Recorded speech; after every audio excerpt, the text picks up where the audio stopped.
Valentine day के मौके पर जब देश पुलवामा की चौथी बरसी को मना रहा है तो हमें लगा कि आपको एक कहानी सुनाते हैं जिसमें प्यार है, साहस है, बलिदान है, कुर्बानी है और प्रेरणा है।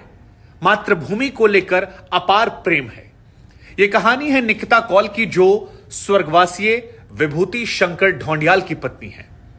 पुलवामा में आतंकवादियों द्वारा जब हमला किया गया, 40 जवान हमारे शहीद हो गए। उसके बाद उन आतंकवादियों का पीछा करने के लिए जो जवान गए थे उसमें मेजर विभूति शंकर ढोंडियाल गए थे और वहां वो वीरगति को प्राप्त होते हैं। मरणोपरांत उन्हें कई पुरस्कारों से नवाजा गया। लेकिन उस दौरान निकिता की तस्वीर दिल को चीर देने वाली थी, कलेजा कपा देने वाली थी। लेकिन निकिता ने अपने पति के प्रेम और पति का देश के प्रति समर्पण नहीं भुलाया और यह ठाना कि वो उसी रास्ते पर आगे बढ़ेगी जिधर उसका पति आगे बढ़ा था। निकिता ने शॉर्ट कमीशन में अप्लाई किया क्योंकि वो एक सैनिक की विधवा थी, लिहाजा उनके लिए रास्ते आसान हो गए और कई महीनों की ट्रेनिंग के बाद वो वर्दी में नजर आई।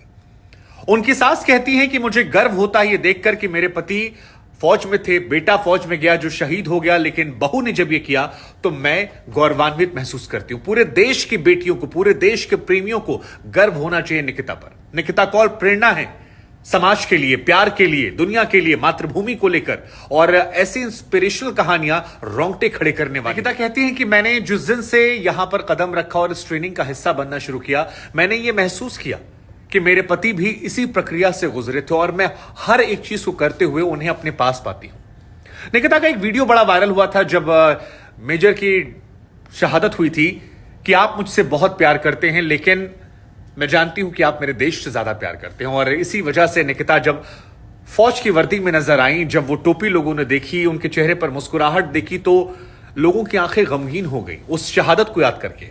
हम और आप कई बार एक दिन की शहादत को याद करके भूल जाते हैं, लेकिन वो परिवार जो इसे जीते हैं, जो इसके प्रति अपने जीवन को समर्पित कर देते हैं, उन्हें नमन करना चाहिए हम सबको। और निकिता इसकी जीती जागती मिसाल है। निकिता कहती है कि जिस दिन मैंने यहां पर ज्वाइन किया, मुझे लगता है कि मेरे पति मेरे कानों में आकर मुझसे कहते हैं कि तुमने कर दिखाया, तुमने नाम रोशन कर दिया मेरा, हमारे परिवार का। निकिता की सास इस बात को लेकर बहुत गौरवान्वित होती हैं और यह कहानी कई मायनों में खास है। आज जब देश पुलवामा की चौथी बरसी मना रहा है, तो आइए नमन करें उन 40 जवानों को जिन्होंने देश के लिए सर्वोच्च बलिदान दिया।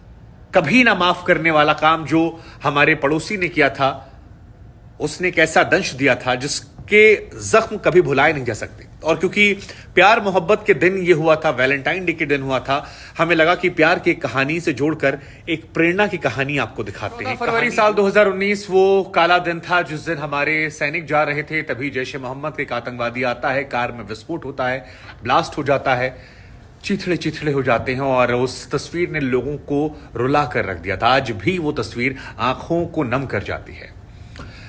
लेकिन भारतीय सेना ने सिर्फ 12 दिन के अंदर बदला लिया था। 12 दिन के अंदर भारतीय सेना ने एयर स्ट्राइक की थी और पाकिस्तान की सरजमी पर जाकर 300 से ज्यादा आतंकवादियों को मार गिराया था। उस एयर स्ट्राइक को लेकर पाकिस्तान के मेजर जनरल बाजवा ने भी बात मानी थी। शुरुआत में पाकिस्तान ने उससे इंकार किया, बाद में उसे कबूल किया।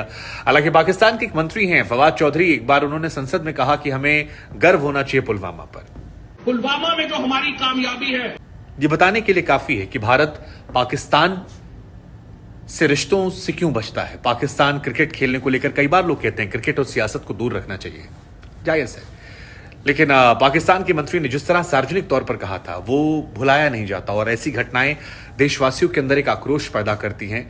हालांकि नफरत इसका समाधान नहीं है, लेकिन फिर भी पुलवामा की बरसी पर आइए नमन करें उन सभी जवानों को जिन्होंने देश के लिए सर्वोच्च बलिदान दिया। जय हिंद, जय भारत। और निकिता कौल की कहानी क्या आपको जीवन में जीने की प्रेरणा देती है? निकिता खुद कहती हैं कि लाइफ में कई बार लगता है कि सब खत्म हो गया, लेकिन जिंदगी आगे बढ़ने का नाम है, जीने का नाम है। और ये प्रेरणा उन्हें अपने पति से मिली थी और यही प्रेरणा वो दुनिया वालों को देना चाहती हैं। जय हिंद, जय भारत।